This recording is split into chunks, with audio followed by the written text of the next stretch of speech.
Okay, for game number 7, we have the dynamic duo back at it again. We're going to start off with Bobby, who's going to build us a little sculpture here just to make it clear to everybody exactly what he is. And he's, of course, going to stand on the defense so nobody can put blocks over it, and it'll stay exposed the whole time. This time, we don't have defenders who are as adamant about keeping the defense covered.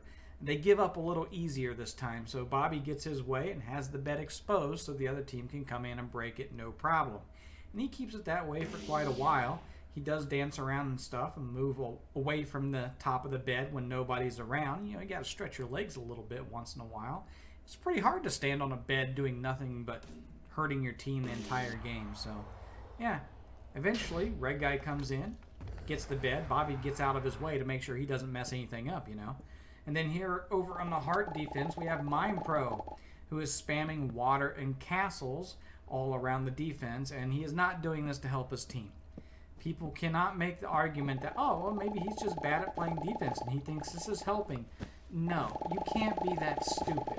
Now, anybody who plays defense would tell you that this is just getting in the way, being a nuisance. Okay, there are dozens of different ways you can put down a defense. Some of them better than others, but all being legit. This is not how you do any of those, okay?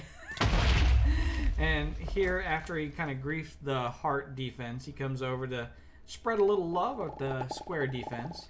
And after he is done doing that, he is going to use some fireballs that he purchased, and he's going to go around and spread the love with those. He's going to give one to this teammate, and then he's going to find another teammate, and he's going to give one to that one. He does everything he can to spread these fireballs around to all his teammates. I mean, he's really doing everything he can, but he doesn't give one to that teammate. Why? Because, well, that's his partner, Bobby. Bobby doesn't get a fireball. He's the only one he wouldn't give a fireball to on his team. So, yeah, this also goes to show you the motivation. Anybody who would make the argument, well, he's just bad at playing defense. Well, you can't say that and then watch this and still think that. I mean, when Bobby was done and his defense failed and was broken by the other team, actually it succeeded in Bobby's eyes, he comes to check out his partner's handiwork, and he's like, this is pretty nice. But, you know, you could use a few more castles spammed around here. So he takes care of that. And then as he saw Mime Pro, you know, throwing fireballs around to his different teammates, Bobby decided, that looks like fun, I'll do that as well. As he's also trying to block trap his teammates, but we already established Bobby's a little slow, and he wasn't good at that. But it doesn't take a genius to throw a fireball, thankfully.